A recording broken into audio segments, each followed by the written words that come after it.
आप सभी का इस कार्यक्रम में स्वागत है। मैं उपेंद्र अनमोल मुखर्जी नगर दिल्ली से आप सभी का स्वागत करता हूं। आज का सेशन बहुत महत्वपूर्ण है। प्रीलिम्स के लिए कैसे हम लोग तैयारी करें, हमारी क्या स्ट्रैटेजी होनी चाहिए, बीपीएससी प्रीलिम्स में कौन कौन से सब्जेक्ट हैं, हमें किन्हें फोकस करना होगा, और इधर कुछ वर्षों से जो नई चुनौतियां उभरी हैं प्रीलिम्स को लेकर के।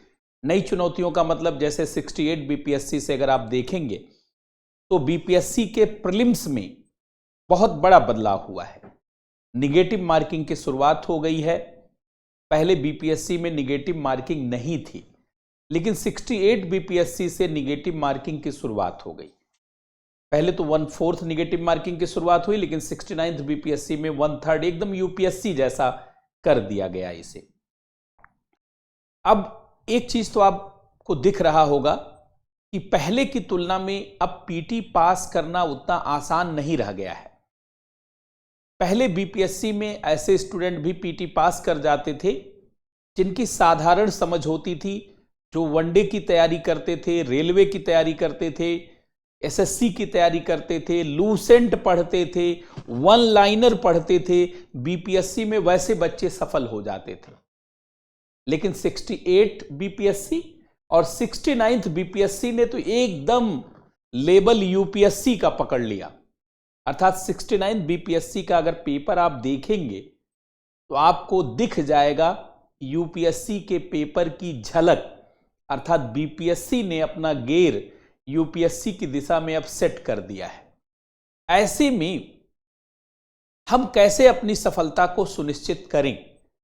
पीटी का एग्जाम ना केवल बीपीएससी में मुसीबत है, यूपीएससी में भी पीटी का ही एग्जाम सबसे बड़ी चुनौती है। और चूंकि आप जानते हैं कि मैं 16-17 राज्यों में पढ़ाता हूं और लगभग सभी राज्यों में अब पीटी का एग्जाम चुनौती बनता चला जा रहा है। आरएस के एग्जाम में आप देखिए, एमपी पीएससी के एग्जाम में देखिए, गुजरात पीएससी में देखिए, महाराष्ट्र पीएससी में देखिए, उत्तराखंड पीएससी का रिजल्ट निकला, हिमाचल प्रदेश का देखिए, पंजाब या हरियाणा का भी आप देखिए पिछला एग्जाम, यूपी पीसीएस का देखिए, आप बीपीएससी का तो देखिए ही देखिए, आगे चल करके अभी जेपीएससी का एग्जाम होगा उसमें भी आप देखेंगे, छत्तीसगढ़ पीएससी देखिए। मतलब सारे सिविल सर्विसेज में पीटी का एग्जाम सबसे टफेस्ट एग्जाम बनता चला जा रहा है। और यूपीएससी में 2017 के बाद पेपर का स्वरूप बहुत अलग हो गया और 2022-23 ने तो बहुत कड़ी चुनौती दे दी। मतलब अगर आप यूपीएससी 2022-23 को देखिए तो आपको लग जाएगा कि बाप रे बाप, तो इसका मतलब पीटी ही सबसे मुश्किल एग्जाम है। कुल मिलाजुला के एक कंक्लूजन है, अगर आप बीपीएससी की तैयारी कर रहे हैं तो भैया पीटी की तैयारी सबसे टफ है। इसके बाद मेंस की तैयारी है और तब जो है इंटरव्यू। मतलब जिस तरीके से आप एग्जाम देते हैं वैसे वैसे ही अब टफ भी है। तो देखिए सबसे कठिन एग्जाम है ये, सबसे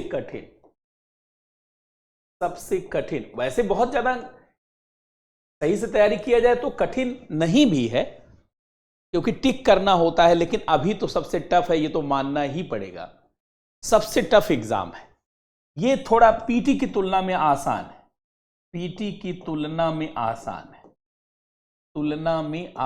है, अब देखिए एकदम आसान तो अब कोई चीज नहीं रह गया। एकदम आसान तो आज के 5-6 साल पहले अगर आपको एसडीएम बनना होता, डिप्टी एसपी बनना होता तो चीजें ज्यादा आसान थी। अब आज के दौर में मैं आसान तो नहीं बोल सकता, और ये थोड़ा सा आसान है क्योंकि इसमें एक समझ विकसित करनी है। इंटरव्यू को लेकर के एक अलग तरीके के अप्रोच की जरूरत होती। इसको चलिए मैं आसान बोल देता हूं, ये देखिए कठिन है, ये सबसे कठिन एग्जाम है और ये पीटी की तुलना में थोड़ा सा आसान है। इसमें आपको GS1, GS2, GS और एसए की अगर आपने ठीक से तैयारी किया तो मोटे तौर पर आप 60 से 70% प्रश्नों को सीधे लिख लेंगे और बाकी जो 30 से 40% प्रश्न है उसको बना बना के लिख लेंगे, अंदाजे से लिख लेंगे। मतलब ये काम यहां पे हो जाता है। और ज्यादा प्रैक्टिस करेंगे तो सब चीज लिख लेंगे, ऐसा कुछ खास पूछा नहीं जाता है। अब देखिए पीटी में सबसे बड़ा मुद्दा है कि पीटी का एग्जाम टफ कैसे हुआ, आखिर बीपीएससी का पीटी कैसे टफ एग्जाम हो गया, जरा इस बात को समझेंगे। देखिए बीपीएससी पीटी कैसे कठिन एग्जाम बना, कैसे कठिन एग्जाम बना, ये जरा समझिए आप, कैसे ये कठिन एग्जाम हो गया, पहले कैसे आसान था और अब क्यों कठिन हो गया है, इस पहलू को जरा आप समझ लें, इस पहलू को आप जरा समझ लें। देखिए कठिन एग्जाम बना, ये बीपीएससी के जो चेयरमैन अतुल प्रसाद है उनके निर्णय से। बीपीएससी चेयरमैन अतुल प्रसाद को आप जानते होंगे, इन्होंने, इनके द्वारा जो निर्णय लिए गए इसी से एग्जाम टफ हो गया। पहला क्या निर्णय, पहली बात तो इन्होंने ये घोषणा की कि निगेटिव मार्किंग होगी और अब तो 1/3 निगेटिव मार्किंग हो गई है। पहले ये 69 बीपीएससी से 1/3 हो गई बीपीएससी पीटी से, और 68 बीपीएससी में देखेंगे तो 1/4 निगेटिव मार्किंग थी, 1/4 ये 68 बीपीएससी पीटी। कुल मिला जुला करके यहां निगेटिव मार्किंग के आने से एक बड़ा बदलाव, क्योंकि पहले बहुत लोग तुक्का लगा करके भी पास हो जाते थे, तुक्का लगा करके भी कई बार आदमी पास हो जाता था, क्योंकि कुछ गलत तो हो नहीं रहा है, गलत हो रहा है तो उसके बदले कोई पनिशमेंट तो है नहीं, सही हो गया तो सही हो गया, नहीं तो कोई बात नहीं। तो पहली बात तो निगेटिव मार्किंग आ गई है, निगेटिव मार्किंग आ गई है, एक शुरुआत हो गई। एक तो ये बड़ा कारण रहा। दूसरा बड़ा कारण रहा कि बीपीएससी में पीटी में पूछे जाने वाले प्रश्नों का लेवल यूपीएससी के जैसा कर दिया। बीपीएससी प्रश्नों का लेवल यूपीएससी जैसा धीरे धीरे हो रहा है, जैसा, एकदम यूपीएससी जैसा तो नहीं हुआ है, लेकिन फिर भी कम से कम ये मान के चले 1/3 क्वेश्चन, मतलब 50-60 क्वेश्चन तो एकदम यूपीएससी जैसा ही है और बाकी थोड़ा सा मॉडरेट है।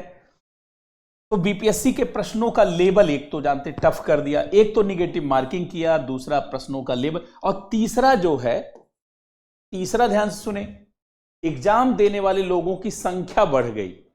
पहले बीपीएससी का एग्जाम हर कोई नहीं देता था, सामान्यतः बिहार के बच्चे देते थे, लेकिन जब से ये चर्चा हो गई कि बीपीएससी यूपीएससी जैसा हो गया, तो यूपीएससी की तैयारी करने वाले लोग बीपीएससी का एग्जाम देने लगे, जो दिल्ली के मुखर्जी नगर में, करोल बाग में, राजेंद्र नगर में लोग रहते हैं। और एक चीज और ध्यान रखिए, खाली पहले तो बिहार के बच्चे, यूपी के बच्चे, झारखंड के बच्चे ही बीपीएससी देते थे, लेकिन आपको जान करके आश्चर्य होगा, क्योंकि पहले लोग मानते थे कि बिहार में नौकरी करना बहुत टफ है, बिहार में बड़ी समस्याएं हैं, ऐसे दुष्प्रचार था।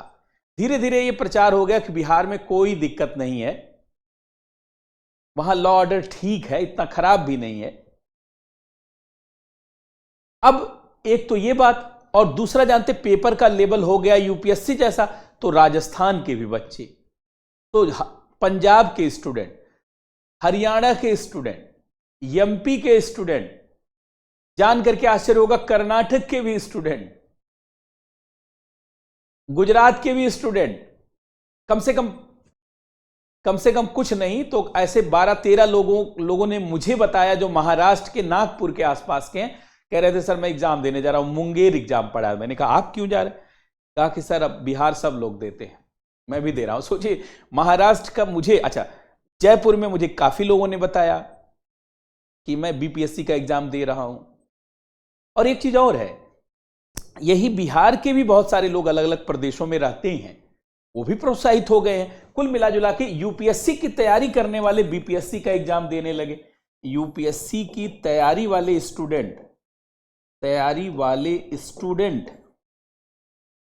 स्टूडेंट बीपीएससी का एग्जाम देने लगे, बीपीएससी का एग्जाम देने लगे। एक तो ये, और चौथी बात है कि संख्या बढ़ गई, बीपीएससी एग्जाम देने वाले लोगों की संख्या, बीपीएससी, क्योंकि जागरूकता बढ़ी है, ऑनलाइन एजुकेशन से भी बहुत सारी चीजों का प्रसार हुआ है तो बीपीएससी एग्जाम देने वालों की संख्या भी बढ़ी। तो ये 4 चीजें ऐसी हैं जिससे बीपीएससी एग्जाम टफ हो गया। बेसिकली 2 चीजों के नाते ज्यादा टफ हुआ है। एक तो इसका लेवल बढ़ा दिया, दूसरा यूपीएससी की तैयारी करने वाले लोगों ने भी इसको एक अपना एग्जाम मान लिया। बाकी नेगेटिव मार्किंग है वो तो एक बड़ा मुद्दा है ही है। तो अब देखिए ये इसके नाते क्या स्ट्रक्चर हुआ, अगर मैं आपको दिखाऊं इससे अंदाजा हो जाएगा इससे आपको अंदाजा हो जाएगा। देखिए अगर मैं 3-4 वर्षों का लिख दूं मेरिट तो उससे अंदाजा होगा। देखिए मैं 64th BPSC, 65th, 66th, 67th, 68 और 69th बीपीएससी की बात कर रहा हूं। और कट ऑफ देख लीजिए आप, कट ऑफ कितना कट ऑफ गया, इससे एक आइडिया होगा कट ऑफ कितना गया। देखिए 64th बीपीएससी में इसमें 97 क्वेश्चन गया था, लेकिन तब निगेटिव मार्किंग नहीं था। जनरल का कट ऑफ लिख रहे हैं, इसमें भी लगभग 97 क्वेश्चन था, 97 क्वेश्चन इसमें भी था। 66 में आप देखेंगे 107 क्वेश्चन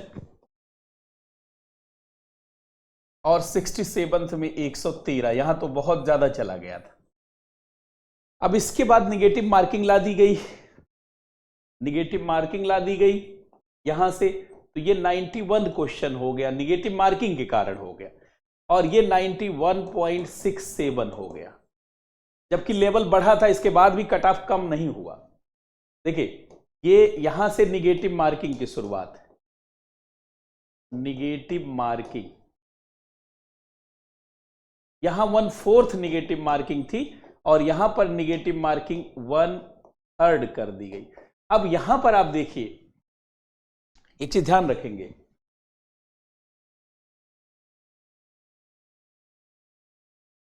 देखिए आपने बताया कि मेरे पीछे तेलंगाना का स्टूडेंट एग्जाम दे रहा था, बहुत सही बात।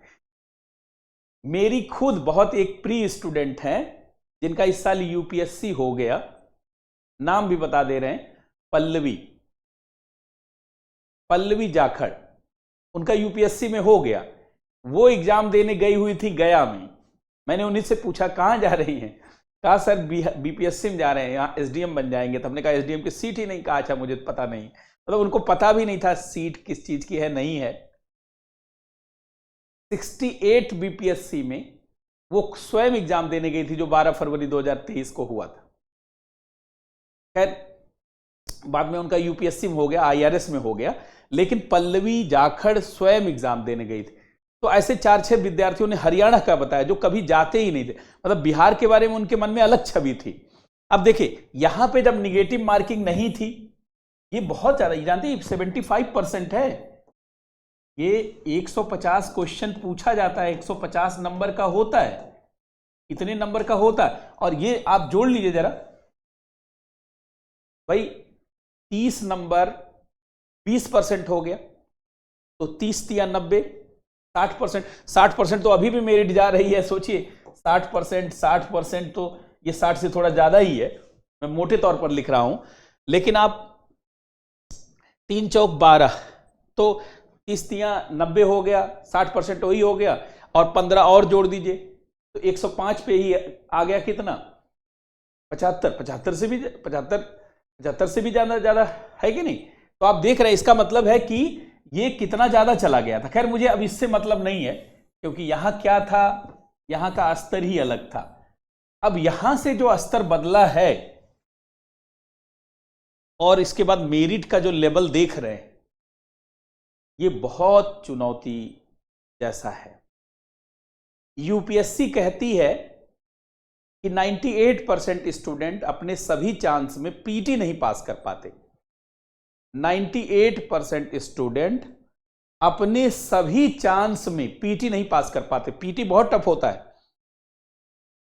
पिछली बार जिसने यूपीएससी टॉप किया, इशिता किशोर, बिहार मूल की ही है, मतलब बिहार से ही बेटी है, दिल्ली में रहती थी, उनका 2 बार पहले पीटी नहीं हुआ था।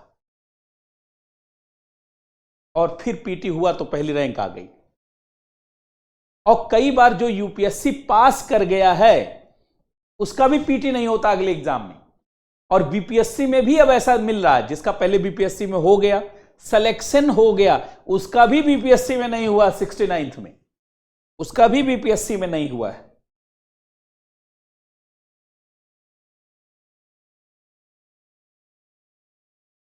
बात समझ रहे हैं? अब देखिए, अब ऐसे में यहां से ध्यान सुनिए, मैं खाली देखिए, मैं डरा नहीं रहा हूं, मैं तो आपका शिक्षक हूं, मुझे आपको डराना नहीं है, केवल आपको अवगत कराना है कि चीजें टफ हैं, चीजें कठिन हैं, चीजें जटिल हैं। तो तैयारी ऐसी करिए कि उसमें आपकी भूमिका एकदम तय हो। कहा जाता है तैयारी ऐसी, जितना कठिन परिस्थिति होती है, जितनी कड़ी चुनौती होती है, उतनी ही ज्यादा क्षमता भी विकसित होती है। चुनौतियां परेशानियां नहीं होती, चुनौतियां जीवन की आकर्षक अवसर होती हैं। जैसी चुनौती है वैसी क्षमता विकसित हो जाएगी। क्या करना है, 68 बीपीएससी और 69th बीपीएससी और ये 70th बीपीएससी, अब ये कोई मेरिट कम होने वाली नहीं है। यहां पर 91 क्वेश्चन की मेरिट गई और यहां पर 91.67 की गई, यहां पर ये मेरिट गई। अब यहां पर बढ़ेगी, ये जान लीजिए, कम नहीं, यद्यप सीट यहां पे सीट बढ़ेगी। सीट बढ़ने के बाद भी जानते हैं कट ऑफ नहीं कम होगा, एक चीज जान लीजिए। देखिए, यहां पर सीट ज्यादा रहेगी, सीट अधिक होगी, लेकिन कट ऑफ कम नहीं होगा। कट ऑफ कम नहीं होगा, कम नहीं होगा। इतना मान करके चलिए कि इसमें कट ऑफ जानते हैं 94.5 के आसपास रहेगा, पहले से ही जान लीजिए आप। और इसी को टारगेट बना के चलिए कि 100 क्वेश्चन सही करना है, कम से कम 100 क्वेश्चन सही करना है, ये मान करके तैयारी करना। अच्छा, एक चीज और बता दें, अब चूंकि देखिए, अगर 69 बीपीएससी को देखा जाए, अब इसके क्वेश्चन का लेवल यूपीएससी जैसा हो गया। जो क्वेश्चन का लेवल है ये यूपीएससी जैसा हो गया। तो यूपीएससी जैसा होने से क्या हो गया? पहली बात, यूपीएससी जैसा का मतलब जानते हैं? यूपीएससी जैसा का मतलब है कि एक क्वेश्चन में 4 क्वेश्चन पूछ लेता है यूपीएससी। हर ऑप्शन एक क्वेश्चन होता है। तो कई बार लगता है एक क्वेश्चन है, नहीं भैया, 150 में 1/3 क्वेश्चन यूपीएससी जैसा, मतलब 50 क्वेश्चन यूपीएससी जैसा, और 50 गुणे 4 कर लीजिए, मतलब 200 क्वेश्चन और प्लस 100, मतलब 500 क्वेश्चन एक तरीके से सॉल्व करना है। समय उतना ही है। अब देखिए, यूपीएससी जैसा हो गया और हर क्वेश्चन, देखिए, क्वेश्चन का हर ऑप्शन प्रश्न जैसा होता है। क्वेश्चन का हर विकल्प एक क्वेश्चन होता है, एक क्वेश्चन होता है। तो जानते हैं समस्या क्या है? पढ़ने में समय निकल जाता है। अब भैया, इसमें 150 क्वेश्चन पूछा जाता है और 2 घंटे का समय है। 2 घंटा माने जानते हैं 120 मिनट कि 3 घंटा। 2 घंटे का समय है ना। अब 2 घंटे का समय, 2 घंटे का समय का मतलब टाइम का मैनेजमेंट यहां पे चुनौती है। टाइम मैनेजमेंट यहां पे चुनौती है, टाइम मैनेजमेंट चुनौती। कई बार प्रश्न पढ़ने में ही समय निकल जाता है और हो नहीं पाता। कोई घबराना नहीं है। देखिए, जिसका नहीं हुआ जानते हैं, जिसका पीटी नहीं हुआ घबराना नहीं है। जिसका नहीं हुआ है उसी का तो होगा। डॉक्टर कलाम कहते थे फेल होना कोई बुरी बात नहीं है, और कई बार फेल होना भी बुरी बात नहीं, लेकिन फेल होने के बाद भी पास होने की आशा बनाए रखना है और यह निश्चय करना है कि मैं पास जरूर होऊंगा। यही तो जानते खेल है पूरा। जितने भी बड़े मिशन हैं, जितनी भी बड़ी उपलब्धियां हैं, वह आत्मविश्वास से जीती जाती हैं, पाई जाती हैं। आप ग्रामीण पृष्ठभूमि के हैं, कमजोर घरों से हैं, आपकी स्कूलिंग अच्छी नहीं हुई है, आपने ठीक से पढ़ाई का आपको अवसर नहीं मिला, तो फेल तो हो ही जाएंगे।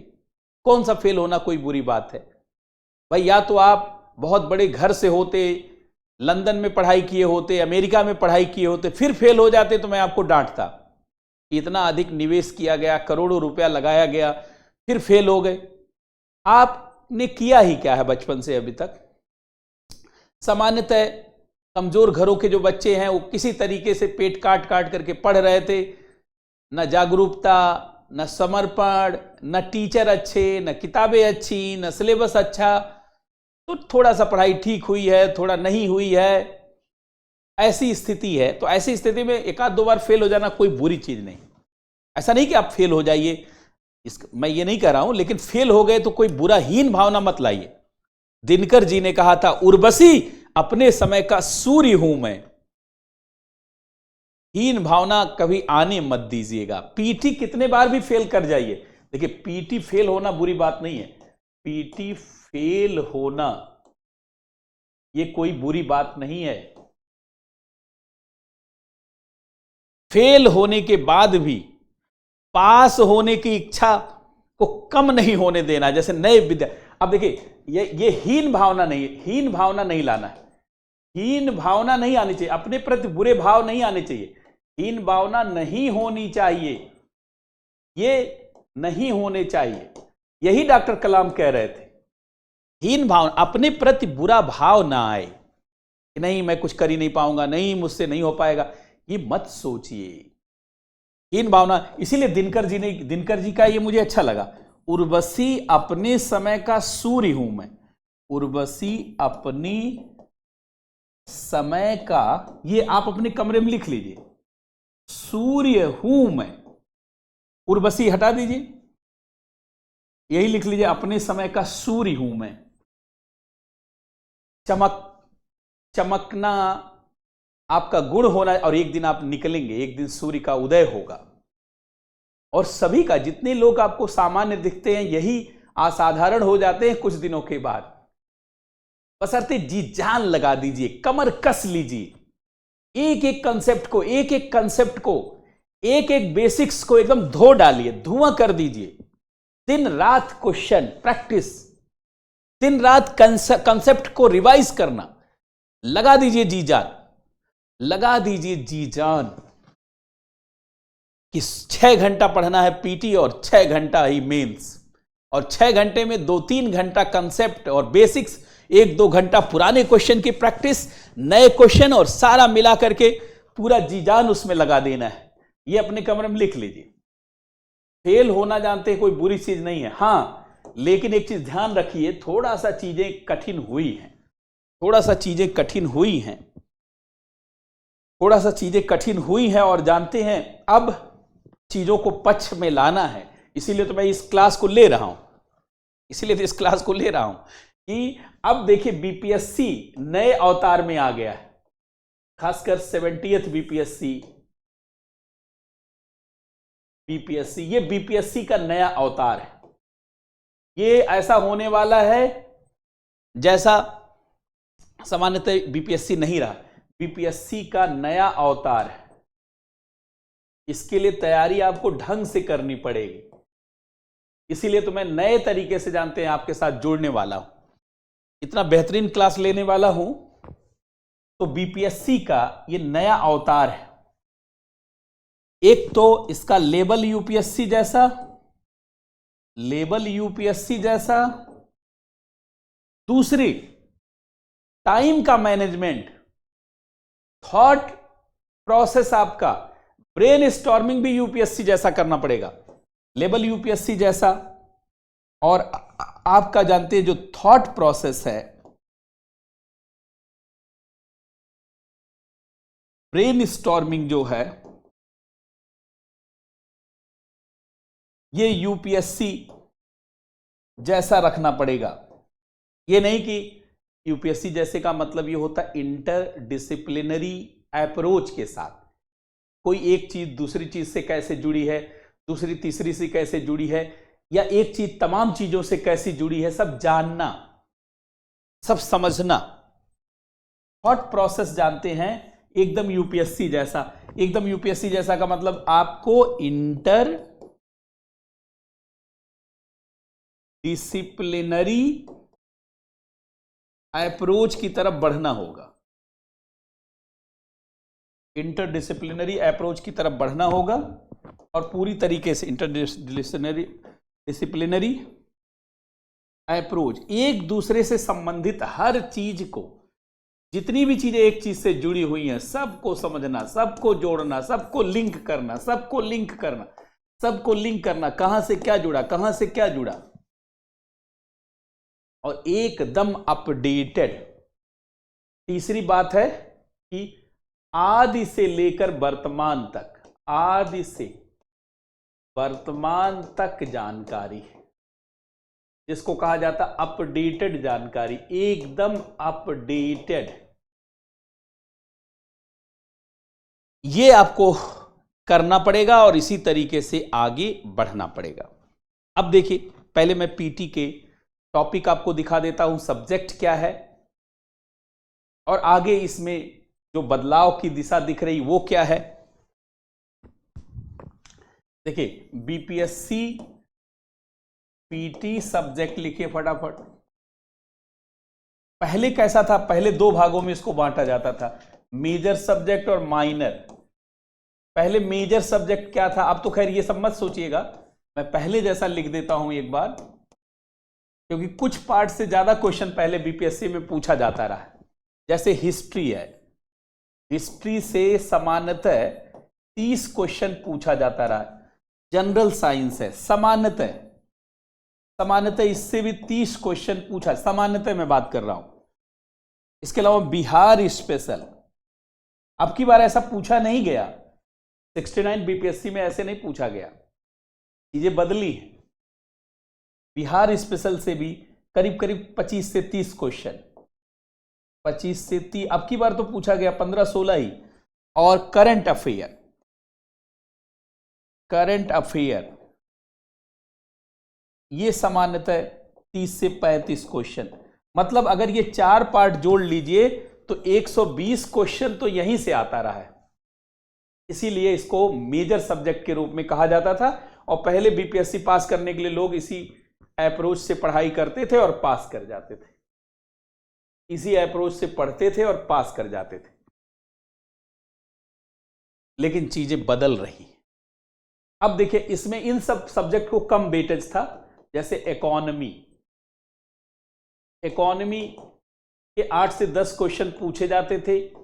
पॉलिटी का भी जानते 8 से 10 ही पूछा जाता था, और ज्योग्राफी भी मान लीजिए 8 से 10 ही पूछा जाता था, कभी 12 हो गया, मैं 8 से 10 ही लिखूंगा। और ये मैथ और रीजनिंग 10 क्वेश्चन, मैथ और रीजनिंग पहले ऐसे ही था, ये 10 क्वेश्चन, मतलब 40 क्वेश्चन यहां से पूछा जाता था। इसीलिए इसको मेजर और उसको माइनर सब्जेक्ट हम लोग कहते थे। यही 63rd, 64, 65, 66, 67, 68 तक तो लगभग ऐसा ही ट्रेंड था क्वेश्चन का। अब ये मान लीजिए कि 63rd, 64th, 65th, 66th, 67th और कमोबेश 68 तक तो माजरा ऐसे ही था। 69th ने पूरी तरीके से इवॉल्व कर दिया। 69 बीपीएससी से पूरा पीटी का जो प्रश्न का लेवल है और जो अलग अलग पार्ट का जो ट्रेंड है वो सब इवॉल्व कर गया, ट्रांसफॉर्मेशन हो गया, उसमें बदलाव हो गया।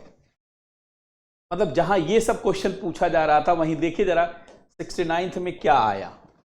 अब 69th में देखिए बीपीएससी में हुआ क्या, क्या हुआ, क्या हुआ इसमें जानते, ये हुआ कि जनरल साइंस के साथ साथ साइंस एंड टेक्नोलॉजी का भी क्वेश्चन पूछा गया।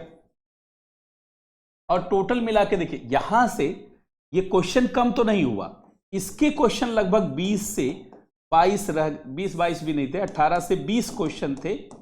और इसके क्वेश्चन जानते हैं 8 से 9 question direct science and technology का है और 2-3 क्वेश्चन मिक्स है।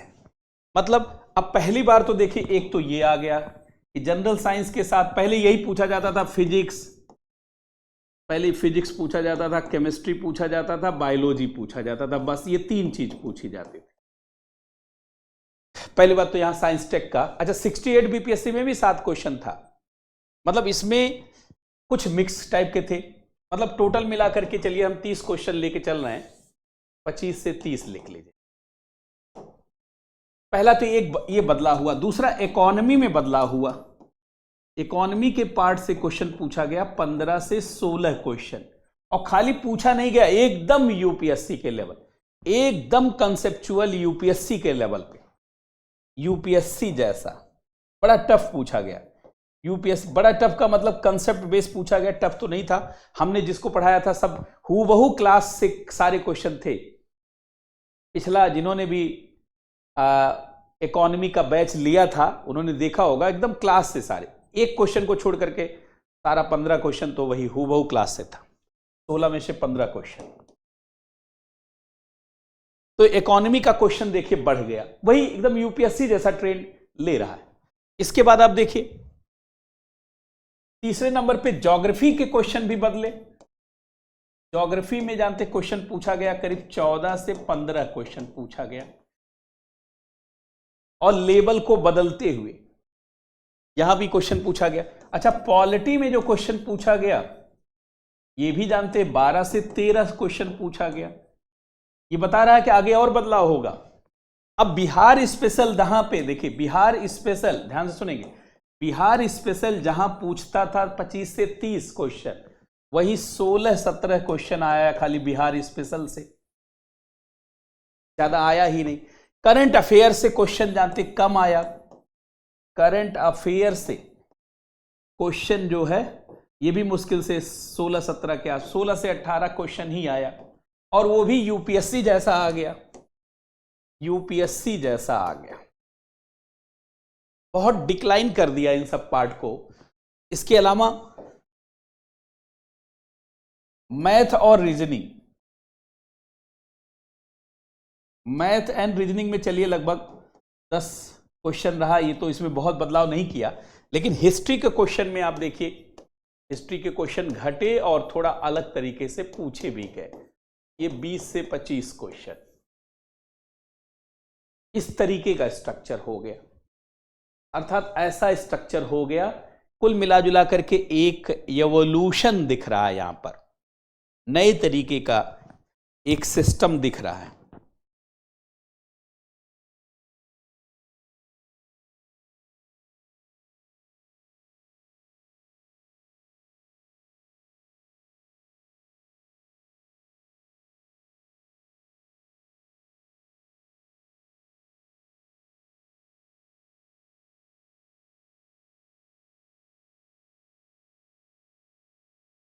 अब सबसे पहले आपको क्या करना होगा, एकदम यूपीएससी जैसी पहली बात तो तैयारी करनी पड़ेगी।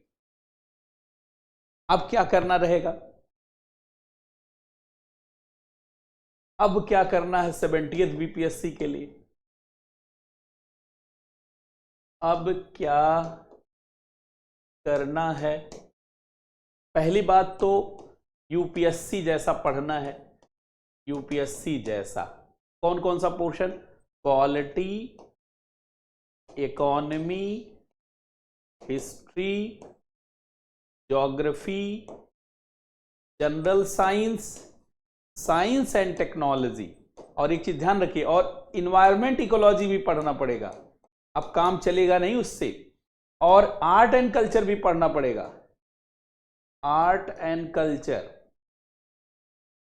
Art and culture. देखिए polity, economy, history, geography, general science, science and technology, environment and ecology, और मैथ और रीजनिंग। यूपीएससी में ये सीसेट में है, मैथ एंड रीजनिंग, और करंट अफेयर भी एकदम यूपीएससी जैसा, करंट अफेयर भी। पहले तो बात तो यूपीएससी जैसा पढ़ना होगा, पहला पॉइंट यूपीएससी के लेवल पर पढ़ना होगा। दूसरा यूपीएससी के जैसा इतना सारा चीज कवर करना पड़ेगा, बीपीएससी में वैसे चीजें नहीं चलेंगी अब। हाँ, बिहार स्पेशल भी पढ़ेंगे आप, वो तो एक अलग मुद्दा है, प्लस अपना बिहार स्पेशल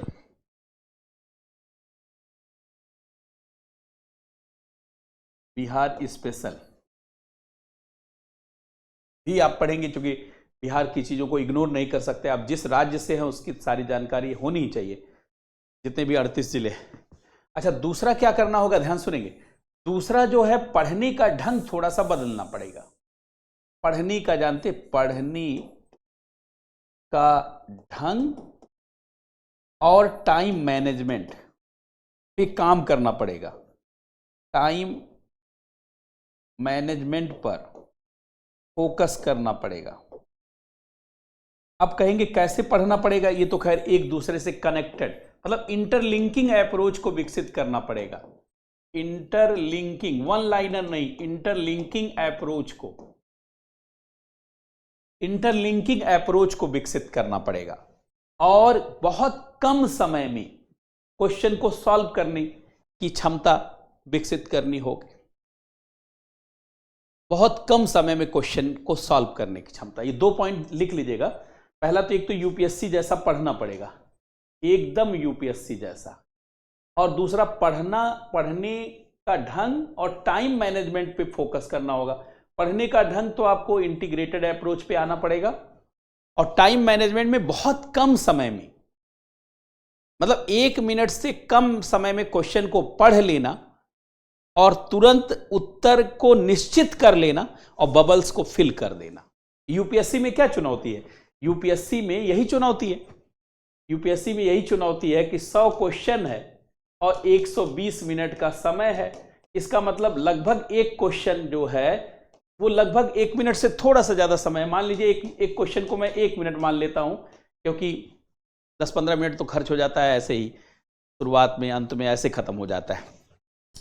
और मान लीजिए हमने 20 मिनट मान लिया कि बबल्स फिलअप करने में आपका खत्म हो गया बबल, तो इसका मतलब एक क्वेश्चन 1 मिनट के अंदर पढ़ना और 1 मिनट के अंदर उसको जानते हैं निर्धारित कर लेना, उसका उत्तर ए है, बी है, सी है। ये करना पड़ेगा आपको। यूपीएससी में सबसे टफ यही है, और इसीलिए इतने जल्दी कई बार आप उत्तर सही नहीं पहचान पाते। और हर क्वेश्चन में जितने ऑप्शन है, सारा अलग अलग क्वेश्चन है। अब बताइए कैसे चीजें समझ में, कई प्रश्न पढ़ने में 1-2 मिनट लग जाता है, 1 मिनट से ज्यादा लग जाता है, लगभग ऐसी चीज आ गई। अच्छा, तीसरी बात, पहला तो यूपीएससी जैसा पढ़ना पड़ेगा। दूसरा, आपको पहला यूपीएससी के जैसा सारा सब्जेक्ट पूरा करना पड़ेगा। दूसरा, आपको यूपीएससी की तरीके से अप्रोच लाना होगा इंटरलिंकिंग का और टाइम मैनेजमेंट। और तीसरा, जानते हैं, लूप होल समझना होगा पूरे जीएस के उन टॉपिक्स कंसेप्ट के लूप होल्स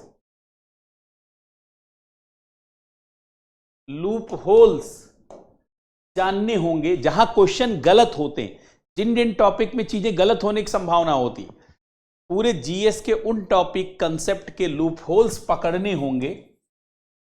इसके लिए अलग से रणनीति करना पड़ेगा। पकड़ने होंगे जहां क्वेश्चन गलत हो जाते, जहां क्वेश्चन गलत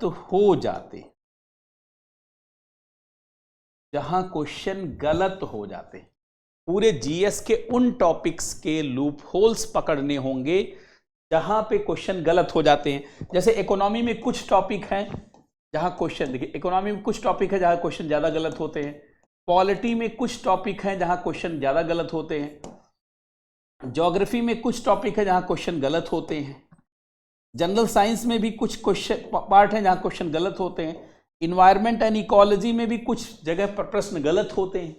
तो पहले उन पे काम कर लेना और उसको लेकर के सूझबूझ विकसित कर लेना। ये लूप होल्स के लिए सूझबूझ, इसके लिए सूझबूझ विकसित कर लेना। इसके लिए अलग से कॉपी बनाना है कि यहां वाले प्रश्न गड़बड़ होते हैं और ये हमारे गड़बड़ नहीं होंगे, इसके लिए अलग से नोट्स बना लेना है। उसको कैसे ट्रेस करेंगे और कैसे फटाफट उसका उत्तर देंगे।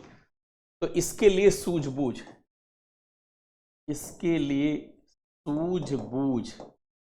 इसी सब पे जानते हम काम करने वाले हैं, इसी सब पे काम करने वाले हैं टॉपिक को पढ़ाते हुए। इसीलिए मैं बीपीएससी भले पढ़ाऊंगा, लेकिन हमारी कोशिश होगी कि भारत के लगभग सभी राज्यों में उस टॉपिक से संबंधित अगर कोई प्रश्न पूछा गया है जो बहुत अच्छा है, अच्छा रहा, तो उसको जरूर डिस्कस करना।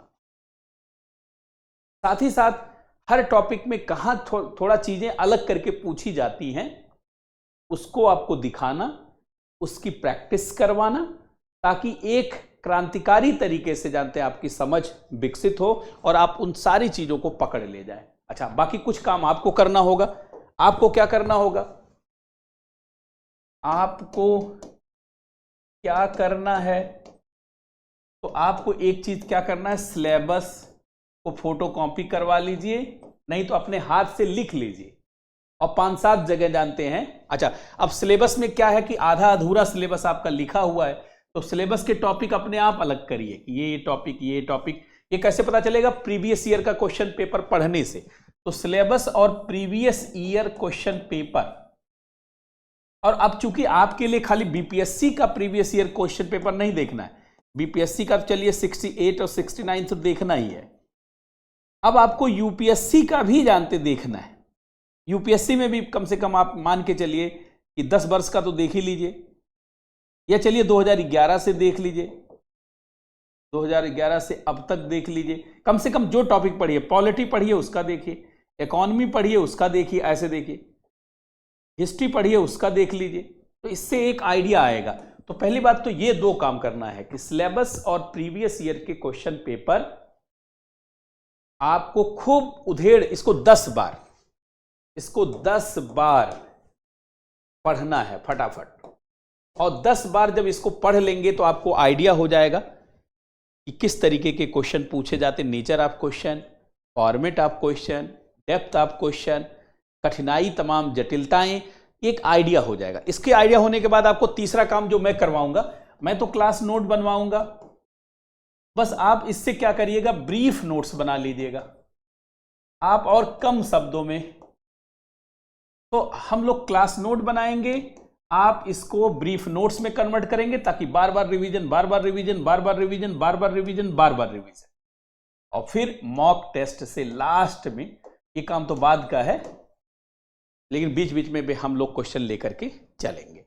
यही पूरी कहानी है जो बीपीएससी के पीटी में हम लोग अपनाने वाले हैं। और यही कारण है, आप देखिए कि चूंकि बीपीएससी में अब लगभग ऐसा करना है, इसमें आईआर का भी पार्ट है, इसीलिए अब सबसे पहले मैं आईआर से ही शुरुआत करूंगा, क्योंकि इस बैच में लोगों ने आईआर पढ़ लिया है। अब देखिए इसमें मैं क्या करने वाला हूं, आईआर से शुरुआत करूंगा। आईआर पीटी क्लास शुरू होगी पहले, कम से कम 10 से 12 दिन, मतलब 10 से 12 क्लास, या 10 से 15, चलिए कोई बहुत कम नहीं लेंगे, 10 से 15 क्लास में एक पूरा प्रैक्टिस हो जाए आपको। तो पहली क्लास आईआर की लेंगे, क्योंकि 69th बीपीएससी में 5 क्वेश्चन तो सीधे आईआर का पूछा गया है। अब ये हो जाएगा, फिर दूसरी क्लास हम लोग लेंगे जनरल साइंस की, जनरल साइंस की लेंगे। फिर तीसरी क्लास लेंगे इकोनॉमी की, क्योंकि तब तक बजट और ये सब आ जाएगा, वो भी आप देख लेंगे। तो आपके देखने के बाद फिर इस तरीके से शुरू करेंगे। तो अभी इसकी शुरुआत कर रहे हैं, क्योंकि इसलिए कर रहे हैं क्योंकि 70th बीपीएससी में मेंस में हमने इसको पढ़ा दिया है। तो देखिए, जब तक बहुत कायदे से आप किसी चीज की प्रैक्टिस नहीं करेंगे, तो आते हुए प्रश्न भी लगेंगे कि हमें नहीं आते। ज्यादा प्रैक्टिस से ही चीजें पक्ष में आती हैं, निकल करके सामने आ जाती हैं। तो इसमें बेसिकली जो संगठन है वो पूछे जाते हैं। तो इसमें संगठनों पे आपकी प्रैक्टिस हो जाएगी, तमाम ऑर्गेनाइजेशन पे आपकी प्रैक्टिस हो जाएगी। जितने ऑर्गेनाइजेशन है उनको पढ़ेंगे। अच्छा, पढ़ने का तरीका क्या होगा कि उस टॉपिक को पढ़ेंगे, उससे संबंधित जो प्रश्न पूछे गए हैं बीपीएससी में, जो प्रश्न पूछे गए हैं यूपीएससी में, और बाकी राज्यों में भी सॉल्व करवाते हुए चलेंगे, ताकि रोज 10-15 क्वेश्चन की प्रैक्टिस हो जाए, 10-15 क्वेश्चन की प्रैक्टिस। तो इतनी बात सबको समझ में आई? समझ में आई तो बोलिए यस। इतनी बात सबको समझ में आ गई? यस बोलेंगे?